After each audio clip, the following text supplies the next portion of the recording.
आज इन्हीं सवालों के इर्द गिर्द हम इस चर्चा को रखेंगे। मेरे साथ खास मेहमानों का पैनल इस चर्चा में शामिल है। आपका परिचय सबसे पहले मैं करा देती हूं।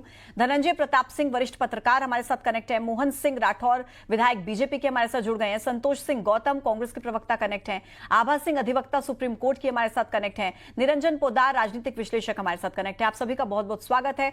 निरंजन पोद्दार जी, बताइए जरा, ये जो राजनीति और अपराधीकरण का गठजोड़ है, ये कितने समय तक चलेगा? अगर इसको लेकर एक बिल लेकर आती है सरकार, तो मंशा पर विपक्ष जो है सवाल उठा रहा है। आपको क्या लगता है, क्या मंशा गलत है या सही है ये बिल आपके हिसाब से? देखिए पूजा जी, ऐसा है, अभी तो सरकार ने ये बिल पेश किया है और जेपीसी को भेजने की बात करी है, लेकिन मेरा ये मानना है मोदी सरकार ने अपना आधा उद्देश्य तो इस चीज से पूरा कर दिया। ये बात इसलिए कह रहा हूं क्योंकि जैसे ही इन्होंने ये बिल पेश किया, आपने देखा होगा कि संसद के अंदर किस तरीके से एकाएक चारों तरफ से हंगामा शुरू हो गया। अब इसका मतलब जनता दो चीजें निकालेगी। पहली बात तो इसका अर्थ ये निकल रहा है कि कांग्रेस ये मान करके बैठी है कि वो सदा सदा आजीवन वो विपक्ष में ही रहेगी, कभी वो सत्ता में नहीं आ पाएगी। क्योंकि अगर आप सत्ता में आने की आपको उम्मीद होती तो शायद आप इसका इतना विरोध नहीं करते, क्योंकि उस समय इसका सदुपयोग दुरुपयोग जो भी है वो उनके लिए, भारतीय जनता पार्टी वालों के लिए भी उतना ही होता है जितना आपके लिए। पहली बात। दूसरी बात, देखिए जिस तरीके से विपक्ष बार बार कह रहा है कि इसका दुरुपयोग भी हो सकता है, तो मेरा यह मानना है कि किसी कानून का दुरुपयोग होगा, इस चीज को लेकर के कानून नहीं बनाया जाए।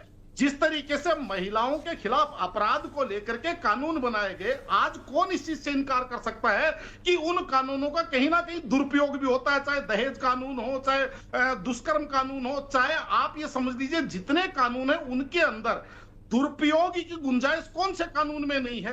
तो क्या उनको कानून रहित छोड़ दिया जाए? लेकिन निरंजन पोद्दार जी, फिर वो ये कहते हैं ना, फिर ऐसे में तो ऐसा भी कोई कानून बनना चाहिए कि बीजेपी के नेताओं के खिलाफ भी कार्रवाई हो। जो एग्जाम्पल वो दे रहे हैं, शुभेंदु अधिकारी हो, अजित पवार हो, हिमंता बिस्वा शर्मा हो, वो एग्जाम्पल्स दे रहे हैं ना कि फिर तो ये बीजेपी में आते हैं, इनके सारे दाग धुल जाते हैं, इनके पास कोई वॉशिंग पाउडर है उसमें एकदम नीट एंड क्लीन हो जाते हैं।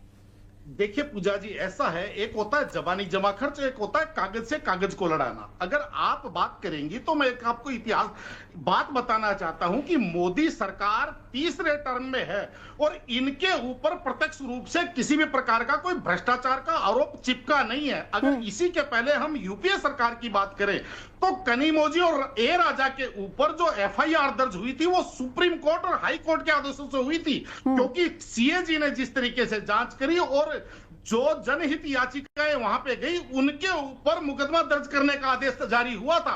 तो इसी तरीके से अगर केवल जबानी जमा खर्च आप करना चाहते हैं तो बात अलग है, अन्यथा सरकार के कोई भ्रष्टाचार का मुद्दा आप कोर्ट में लेके जाइए, कोर्ट के जो विद्वान जज हैं उनको आप इस चीज के लिए कन्विंस कीजिए, वो आदेश करेंगे। तो सरकार की हिम्मत नहीं है, सीबीआई की, ईडी की हिम्मत नहीं है कि मुकदमा दर्ज ना करें। लेकिन आप ये कहें 10 सेकंड, लेकिन आप ये कहें कि निरंजन की चोरी पकड़ने के लिए, इसको बैलेंस बनाने के लिए पूजा के ऊपर भी 2 मुकदमे दर्ज कर दो, तो वो कहां से न्यायोचित है? मेरा तो इतना सा मानना है। ठीक है सर। निरंजन जी, देखिए पूजा जी, अगर मैं इसका राजनीतिक पहलू से बात करूं तो निश्चित रूप से मोदी सरकार ने ये स्थिति कर दी कि आज जिस तरीके से विपक्ष इसको विरोध कर रहा है, लामबंद होकर के कहीं ना कहीं मोदी सरकार आधा सफल होगी। मेरा यह मानना है कि अगर विपक्ष इस पे सकारात्मक बात करता, विपक्ष ये कहता कि आप इसके साथ ऐसा कानून लाइए जिसके अंदर विशेष न्यायालय बने और 3 महीने के अंदर अंदर उस चीज का फैसला आ जाए, तो कहीं ना कहीं जनता में सकारात्मक संदेश जाता। लेकिन आज ये जनता में बहुत नकारात्मक संदेश दे रहे हैं। आज जनता को लग रहा है। ठीक है सर, मेरे पास समय की थोड़ी सी कमी है। आप सभी मेहमानों का बहुत बहुत शुक्रिया मेरे साथ इस चर्चा में शामिल होने के लिए। तो